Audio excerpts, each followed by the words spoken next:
Bu Sarinah, 49 tahun, adalah istri bosku di mana aku bekerja, yaitu di sebuah perkantoran yang lumayan besar. Bu Sarinah ini pada akhirnya menjadi pelanggan tetapku. Loh, kok bisa, Mak? Pelanggan tetap, apakah itu, Mak? Daripada penasaran, yuk disimak saja kisah yang aku jalani dengan istri bosku yang bernama Bu Sarinah itu. Sebut saja aku, Andre, 31 tahun. Sebenarnya, gaji yang aku terima dari tempatku bekerja itu sudah bisa untuk mencukupi kebutuhan hidupku. Akan tetapi, karena aku ini masih belum berkeluarga dan mempunyai keinginan bekerja kreatif yang lumayan tinggi, maka ketika ada yang menawariku bekerja paruh waktu sebagai orang yang selalu siap menemani bila mana ada wanita yang tengah membutuhkan teman, maka dengan senang hati aku terima tawaran itu. Sehingga setiap selesai bekerja mulai sore hari sampai menjelang jam kerja, di kantorku aku selalu ready untuk menerima orderan. Nah, langsung saja ke cerita, kenapa pada akhirnya aku bisa dengan Bu Sarinah yang notabene adalah istri dari bosku itu. Aku mengenal atau tahu kalau Bu Sarinah itu adalah istri bosku karena aku sering diminta datang ke rumahnya oleh bosku. Sehingga aku pun dikenalkan pada istrinya yang cantik itu. Jujur saja, pada waktu aku berkenalan dengannya, itu langsung klik. Karena kalau menurut pengalamanku selama ini yang sering bekerja kreatif bersama istri-istri orang kaya, kalau aku lihat dari caranya tersenyum, terus dari raut mukanya, aku bisa memastikan kalau istri bosku itu selama ini kurang tercukupi kebutuhan batinnya. Tapi ya maaf, itu kan baru prediksiku saja, hehehe. Suatu hari yang mana saat itu aku ingat betul kalau bosku sedang ada kegiatan keluar negeri untuk beberapa hari.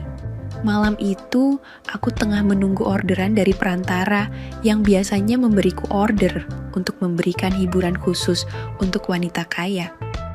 Dari sinilah, pada akhirnya, Bu Sarinah mengetahui profesi tambahanku. Karena di saat suaminya sedang pergi ke luar negeri itu, dia diajak teman-temannya untuk mencari hiburan malam dengan mencarinya terlebih dulu secara online. Dan ternyata, salah satu pria yang beruntung itu adalah aku, yang tentunya melalui seorang perantaraku. Sungguh di malam itu, aku tidak menyangka sama sekali kalau akan kepergok seperti ini oleh istri bosku itu. Begitu juga dengan Bu Sarinah, dia juga tidak menyangka kalau malam itu akan bertemu denganku dalam posisi yang seperti itu. Tentu saja, pada saat kami berdua bertemu itu, menjadi sama-sama terkejut, akan tetapi sama-sama tidak mungkin mengelak. Sungguh suatu situasi yang sama sekali tidak disangka sebelumnya. Terus terang saja, aku merasa begitu rikuh, dan aku lihat Bu Sarinah pun juga mengalami hal yang sama. Ingin rasanya saat itu, aku berlari menuju ke mobilku. Akan tetapi, tentu saja si perantaraku pasti akan kecewa dan mencoretku dari daftar anggotanya. Padahal, selama ini, dia itu banyak sekali memberikan ordenan, dan aku tidak ingin hal itu sampai terjadi. Harapan satu-satunya adalah semoga aku tidak dipilih oleh Bu Sarinah. Karena malam itu, Bu Sarinah ditemani kedua temannya. Begitu juga aku dengan dua pria lain yang dikirim oleh pusat yang sama. Saat kami dikenalkan satu persatu, tertangkap olehku sorot mata Bu Sarinah yang aneh dan terus menatapku. Aku tidak bisa menerjemahkan arti dari sorot mata itu. Dengan tersipu malu dan wajah bersemu merah, aku pun memalingkan tatapanku dari sorot matanya itu.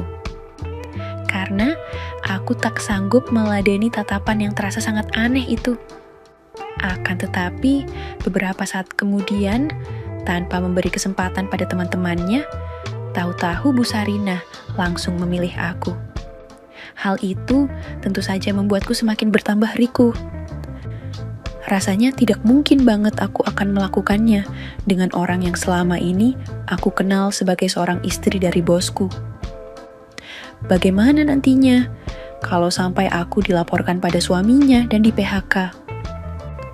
Syukur-syukur kalau malah diusulkan untuk naik gaji. Hehehe. Selanjutnya, kami berenam menuju ke sebuah tempat hiburan.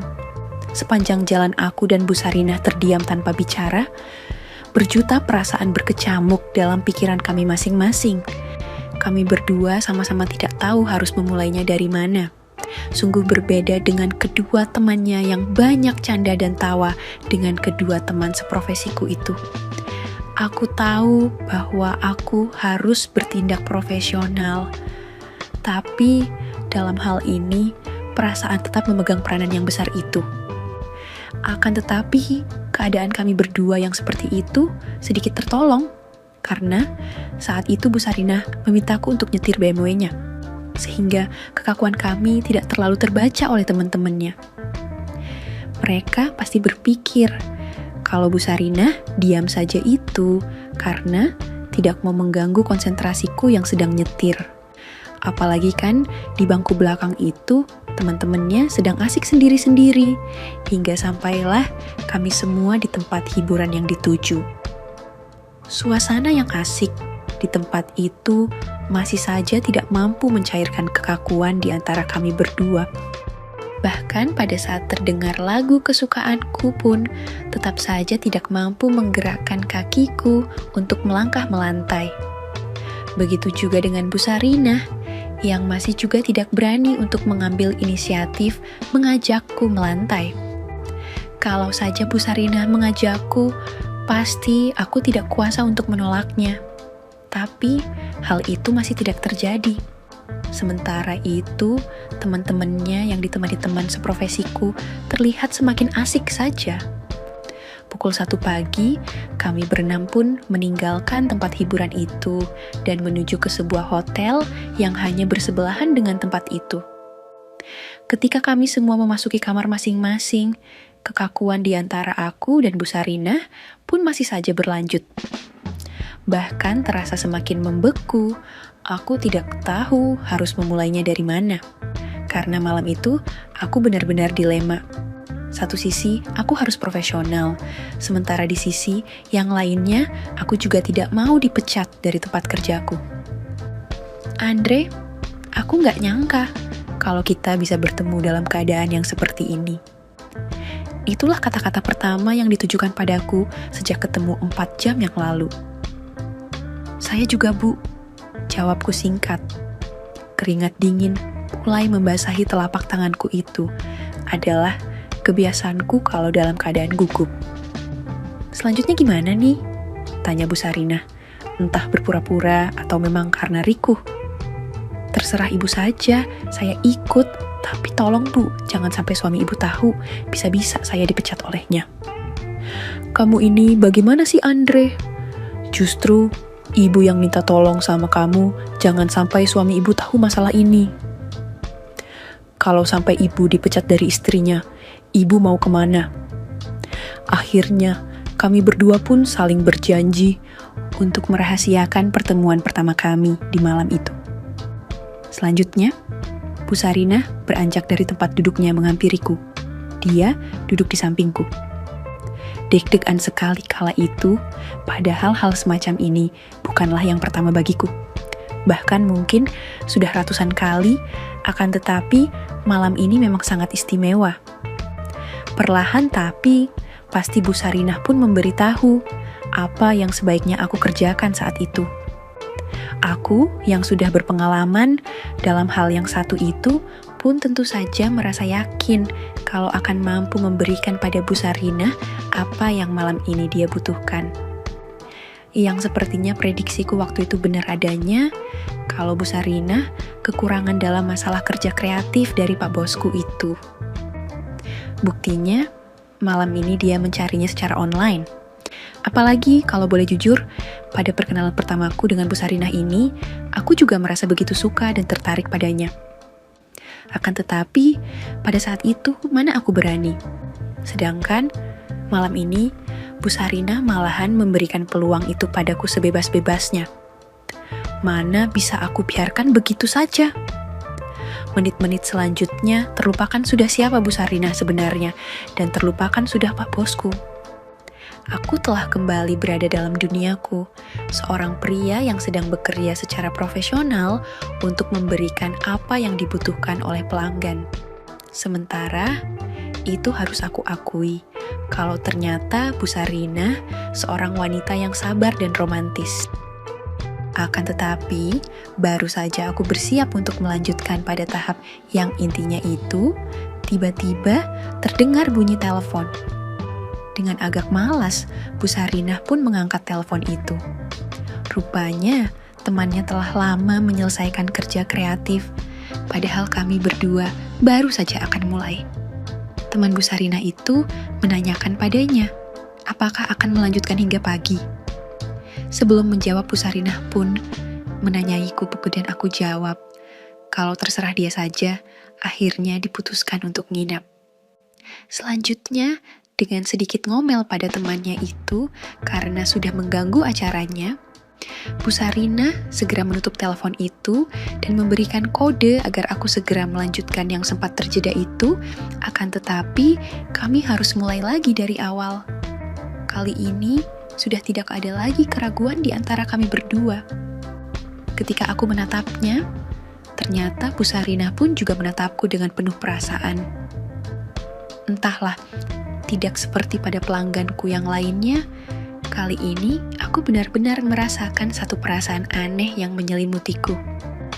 Semakin jauh apa yang terjadi, semakin keras juga degup jantungku. Karena aku sadar kalau aku telah mencurangi Pak Bosku yang begitu percaya padaku, meskipun ini berawal dari ketidaksengajaan. Akan tetapi, kebahagiaan yang aku alami malam itu benar-benar telah mengusir rasa bersalah dan segala kesegananku pada Bu Sarinah. Berdua kami terus mengayuh menyeberangi lautan indah tak bertepi itu. Beberapa menit kemudian, kami berdua pun telah sampai ke seberang dengan perasaan sukacita. Hanya berselang beberapa detik setelah Bu Sarinah mendapatkannya, aku pun menyusulnya. Beberapa saat suasana menjadi hening, entah apa yang berkecamuk dalam pikirannya saat itu. Apakah Bu Sarinah menyesal? Hanya dia yang tahu. Bagiku yang terpenting adalah tugasku malam itu sudah aku laksanakan. Dan bonus bagiku adalah apa yang selama ini aku impi-impikan dengan istri bosku itu ternyata menjadi kenyataan. Walaupun itu adalah di luar kehendak kami masing-masing. Jarum jam sudah menunjukkan pukul 3 pagi. Ketika telepon berbunyi, dengan segan Bu Sarinah menerimanya, yang pasti dari temannya di kamar sebelah. "Hei, kamu yang kesini atau aku yang kesana? Si kampret satu itu sudah pulang soalnya," kata suara dari seberang sayup-sayupku dengar. Aku tak tahu maksudnya. "Kali ini nggak bisa Yuli, kita sendiri-sendiri saja deh," jawab Bu Sarinah. "Kok kamu gitu sih? Mentang-mentang dapat yang ganteng, terus nggak mau berbagi? Kawan macam apa itu?" Dari seberang terdengar, aku masih nggak tahu maksud dari ucapannya itu. Bu Sarinah terlihat diam sejenak, kemudian menatapku seakan hendak mengatakan sesuatu. "Teman ibu mau kesini," katanya pelan. "Emang sudah selesai? Mau check out ya? Malam-malam begini, tanggung amat," tanyaku nggak ngerti. "Enggak, teman ibu mau pindah bergabung ke sini." "Pindah? Bergabung? Terus?" tanyaku semakin tidak mengerti. Bu Sarinah kembali diam sejenak sebelum akhirnya berkata, "Terus ya, bekerja kreatif di sini berempat. Aku lihat raut muka bersalah di wajahnya. Maaf ya, ibu telah membawamu ke situasi seperti ini," ucapnya. Sebenarnya, aku tidak keberatan dengan hal itu, toh sudah sering juga aku kerjakan, tapi ini di depan Bu Sarinah. Ada keengganan tersendiri yang menjadi penghalang. Entahlah, perasaan untuk jaga image masih kuat aku rasakan. Di samping itu, aku agak kaget mendapati kenyataan bahwa Bu Sarinah yang aku kenal cukup pendiam tatkala di rumahnya dan di depan suaminya. Ternyata menjalani petualangan, bekerja kreatif seperti ini juga dengan teman-temannya. Sungguh jauh dari penampilan keseharian yang terkesan pendiam. Terserah ibu sajalah, toh ibu bosnya malam ini. Hehehe, jawabku lirih. Berusaha memberi kesan kalau aku baru kali itu akan mengalaminya. Takutnya Bu Sarinah akan tahu kalau aku sudah sering bekerja yang seperti ini. Andre, kamu boleh menolak, bebas kok. Paling resikonya nantinya ibu akan dijauhi oleh teman-temanku dan dibilang kalau ibu itu egois. Jangan sampai ibu ditinggal teman-teman hanya karena masalah begini. Malu kan? Ucapku menghibur. Sebenarnya ibu gak rela kalau kamu harus dengan orang lain, tapi semua terserah kamu deh. Aku diam sejenak memikirkan kalimat untuk menjawab kata iya. Tidak toga juga rasanya kalau aku harus mengatakan bahwa selama ini aku pun sering dengan orang lain. Apa bedanya dengan sekarang? Oke lah Bu, saya siap, jawabku kemudian. Kulihat sorot mata aneh darinya sebelum akhirnya mengizinkan temannya itu datang. Yuli, kamu kesini saja deh. Sambil menunggu kedatangan temannya Bu Sarinah itu, aku pun pergi ke kamar mandi untuk bersih-bersih. Tak lebih dari 10 menit kemudian, teman Bu Sarinah sudah berada di kamar itu. Setelah berbasa-basi sebentar, akhirnya kami berempat pun memulai perjalanan yang berliku-liku di malam yang semakin romantis itu. Sungguh, aku tidak menyangka kalau ternyata Bu Sarinah yang pendiam itu di saat berada di depan suaminya, ternyata seperti itu kehebatannya. Setelah benar-benar selesai dan bersih-bersih, Bu Sarinah berkata padaku, Andre, anggap saja apa yang kita kerjakan barusan itu hanyalah sekedar bisnis dan tidak ada yang berubah di antara kita, termasuk dengan pekerjaan kamu. Kamu ngerti kan? Ucapnya sembari memberikan segebok uang 100.000. Aku hanya mengangguk tanpa berkata-kata. 100% aku setuju dengan apa yang dia katakan itu. Aku membersihkan diri di kamar mandi dengan air hangat ketika Bu Sarinah pamit pulang. Ketika aku kembali ke kamar, ternyata teman Bu Sarinah tengah di sofa bersama teman seprofesiku itu. Aku hampiri mereka berdua, akhirnya sisa malam itu kami habiskan dengan penuh kebahagiaan. Akhirnya kondisi fisik jualah yang menjadi pembatas antara keinginan dan kenyataan. Kami bertiga pun istirahat dan terlelap tatkala sang mentari sudah menampakkan sedikit berkas sinarnya di ufuk timur, entah jam berapa itu. Beberapa hari kemudian, semenjak kejadian malam itu, aku lihat ada missed call di HP-ku yang ternyata dari Bu Sarinah.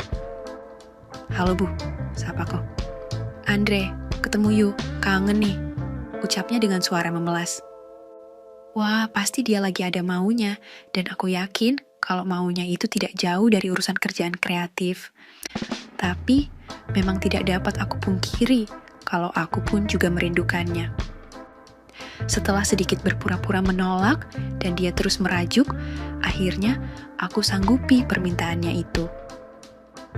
Oke, kita ketemu di hotel kamar 86, sahutku. Karena tamuku tadi sudah pulang dan aku belum check out, sekalian saja aku manfaatkan sisa waktu yang ada. Daripada terbuang sia-sia, masak mahal-mahal cuma dipakai 2 jam. Baru saja HP aku tutup, Bu Sarinah telepon lagi. Andre, boleh nggak ajak teman? Aku yang tadi tidak tertuntaskan dengan tamuku barusan itu pun hanya mengiyakan tanpa menanyakan lebih lanjut siapa temannya itu. Sambil menunggu kedatangannya, aku pun memutuskan ke kamar mandi sejenak untuk menghilangkan rasa capekku. Belum juga setengah jam aku bersantai di air hangat, bel pintu berbunyi. Pasti Bu Sarinah sudah datang, pikirku. Selanjutnya, aku buka pintunya, dan sebelum dia masuk kamarku, aku sudah langsung kembali masuk ke kamar mandi, sembari berkata, Tunggu ya, aku mandi dulu biar segar dan wangi. Santai saja Bu Sarinah, anggap saja rumah sendiri. Hehehe. ucapku seraya melangkah ke kamar mandi. Kalau dia nggak sabar, pasti akan menyusulku. Akan tetapi, ternyata dia tidak menyusulku. Selanjutnya, aku pun balik ke kamar dan bersiap untuk bersenang-senang bekerja kreatif dengan Bu Sarinah. Aku sudah siap, teriakku sambil melompat, dan baru aku sadari, ternyata yang ada di bed itu bukanlah Bu Sarinah, melainkan Mbak Sarah, adeknya.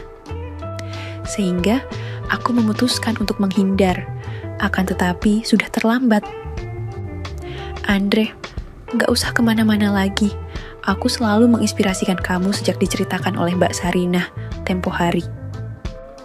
Kebetulan saat aku tanya sama Mbak Sarinah, dia malah ngajak aku langsung membuktikannya, bisiknya. Sehingga aku pun tidak bisa berbuat apa-apa lagi. Oke. Tapi mana Bu Sarinah? Tanyaku. Sebentar lagi dia datang. Aku disuruh tunggu di lobi, tapi aku pikir lebih baik langsung saja, biar aku bisa ngobrol dulu sama kamu sambil menunggu kedatangannya. Ternyata, aku malahan mendapatkan lebih dari yang aku harapkan. Hehehe, katanya. Kalian bersaudara memang aneh, ini namanya jebakan. Hehehe. Tapi Andre gak marah kan? Tanya Mbak Sarah. Aku hanya menjawab dengan langsung memulainya, dan Mbak Sarah tentu saja langsung memberikan respon seperti yang aku harapkan. Akan tetapi, sungguh tidak aku sangka kalau ternyata Mbak Sarah jauh lebih pintar dari Bu Sarinah, sehingga membawaku lebih cepat sampai puncak merbabu secara bersamaan. Padahal, kalau dengan Bu Sarinah, aku bisa bertahan. Sebenarnya, aku nggak mau dapat duluan seperti itu, karena perjalanan masih panjang. Masih ada Bu Sarinah yang sebentar lagi akan datang. Kalau sampai seperti itu, tentu saja energiku akan banyak terkuras dan akan cepat capek sebelum perjalanan berakhir. Tapi, semua itu hanyalah sebuah rencana. Apa yang aku dapat dari Mbak Sarah terlalu sayang untuk aku sia-siakan. Mbak Sarah, kamu pinter, kataku setelah beberapa saat terdiam. Kamu juga pinter, Andre, jawabnya ringan sambil membelai rambutku. Andai saja aku mengenalmu sejak dulu dan tahu kamu seperti ini, tentu sudah sejak dulu aku memintanya, ucap Mbak Sarah. Tapi ini juga belum terlambat kan, Mbak? Iya sih, tapi terlalu lama penantiannya. Hehehe. Penantian? Iya, wanita mana sih yang kamu dibuat senang seperti ini? Bu Sarinah pun datang tidak lama kemudian. Setelah aku kembali dari kamar mandi, Mbak Sarah membuka pintu menyambut kakaknya. Sorry aku telat, sapanya. Gak apa-apa kok, jawabku. Malah kebetulan jadi aku ada kesempatan bersama Mbak Sarah lebih lama. Lanjutku dalam hati. Tanpa diminta lagi, Bu Sarinah segera mempersiapkan diri. Belum terlalu terlambat kan? Tanyanya sembari menghampiriku. Kali ini aku sudah terbiasa saat bersama Bu Sarinah. Tidak ada kecanggungan seperti saat pertama kali dulu. Hari itu, aku benar-benar mendapatkan durian runtuh. Karena pada akhirnya bisa juga mendapatkan bekerja kreatif dengan Mbak Sarah itu. Berkali-kali Mbak Sarah memujiku, dan berkali-kali pula dia menyatakan ketajuban dan kekagetannya atas apa yang aku suguhkan. Seperti dalam mimpi saja, katanya, yang tak mungkin percaya kalau belum mengalaminya sendiri. Bu Sarinah pun hanya mengiyakan celotehan adiknya itu. Kami terus bekerja kreatif dengan semua teori-teori yang berlaku, sebelum akhirnya Bu Sarinah pulang meninggalkan aku dan Mbak Sarah bermalam di hotel itu. Aku sangat tak keberatan menemani Mbak Sarah hingga pagi, dan kami memang menghabiskan sisa malam itu dengan penuh sukacita. Tak terhitung lagi berapa kali kami melewatinya hingga menjelang paginya. Keinginan kerja kreatif Mbak Sarah sungguh luar biasa, sehingga dia tidak mau membuang kesempatan yang datang sekali seumur hidupnya itu. Dia minta kerja lagi dan lagi, kalau aku menolak dia yang mengerjakannya. Keesokan harinya, setelah menjalani kerja kreatif terakhir saat bangun tidur, kami pun check out. Dia mengajakku mampir ke rumahnya, yang juga rumah Bu Sarinah, karena dia memang masih tinggal bersama kakaknya itu. Sebenarnya, aku agak segan ke rumahnya. Aku takut kalau sampai bertemu dengan Pak Bosku, karena setahuku hari itu akan kembali dari luar negeri. Tapi, karena Mbak Sarah memaksa dan berhasil meyakinkan kalau Pak Bosku itu tidak ada di rumah. Semenjak itulah aku benar-benar dimanjakan oleh Bu Sarinah dan Mbak Sarah. Sampai kapankah semua ini akan berlanjut dan akan tetap amankah dari Pak Bosku? Entahlah, tamat. Oke, segitu dulu untuk kali ini. Semoga kalian, bosku semua terhibur hari ini ya. Sekali lagi, tidak pernah lupa, Mimin ingin mengingatkan bahwa tidak ada maksud untuk merusak moral. Tapi di sini kami selaku admin channel Mayem hanya berbagi pengalaman dari viewer saja yang tentu saja tidak untuk ditiru. Terima kasih sudah mau mendengarkan kisah nyata ini. Ambil baiknya dan buang buruknya dari cerita kisah ini. Semoga hal seperti ini tidak terjadi kepada kita semua, bosku. Dan semoga kita semua dilindungi dari mara bahaya. Amin ya rabbal alamin. Terima kasih dan sampai jumpa di cerita selanjutnya. Jangan lupa like, komen, share, dan subscribe. Oh iya, kira-kira kalian semua bosku yang terhormat kepengen kisah-kisah yang seperti apa lagi nih? Tolong berikan komentar-komentar kalian di video ini ya.